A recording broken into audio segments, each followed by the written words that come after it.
ko may event na Barrio Fiesta, di ba? Kailan nga yun? Nitong February.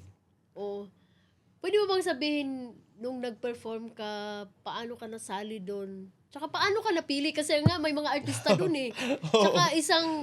Tsaka Malaking event. in fact ha, yung video editor natin, isa din siya sa nag-video doon. Kaya parang, alam ko, siguro screening.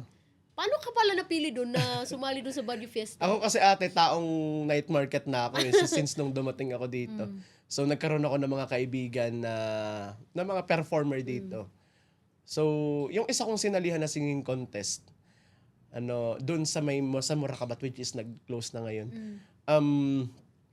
Yung mga kaibigan ko doon, sila Alvin, sila Steve, yun. One time, chinat nila ako dahil kailangan nila ng performer. Yun na yun. Kailangan nila ng performer. Tapos yun, hindi naman ako humindi dahil nga pangarap kong alam mo yun, yung kapag passion mo kasi hindi mo hihindian yung mga bagay kahit alam mo conflict yung schedules. Kasi nagtuturo ka dahil kailangan mo unahin yung trabaho mo. Pero kapag yung gusto mo, yung pangarap mo na makapag-perform sa malaking stage. Kasama ang mga artista. Kayo yung unang nag-perform doon, di ba? Ang dami. Around 3 p.m. yata yan. Kami ay, ang pangalan ng group namin natin is The Champions. Yeah. Wow. The Champions of Dubai. Wow. Tsaka proud na proud din kami ng mga taga-flat mo na. Alam mo, may ganyan kang kaibigan na na sumasali sa mga ganyan, tapos napasok sa mga ganyan. Siyempre, parang din sa namin ba na, para si doon, si John, no? Masali pala doon sa Tsaka, alam ng lahat naman. Tsaka kami lagi ding naka-support, ganyan.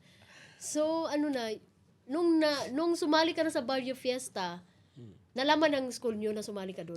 Isa ka doon sa nag-perform? Nagulat ako kasi yung isa naming, anong tawag rito? Sa management, from management. Si Mami Love, kung tawagin namin, si Mami Josie. Friend niya yung, hindi ko alam kung pwede kong sabihin, yung owner ng The Philippine School. Yun. Di ko alam kung bakit nila na-identify na isa ka doon. Na ako ay nagtuturo sa The Philippine School.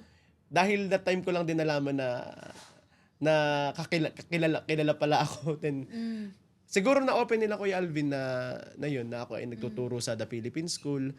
And then, never imagined na kaibigan pala at kilala na nila ang The Philippine School.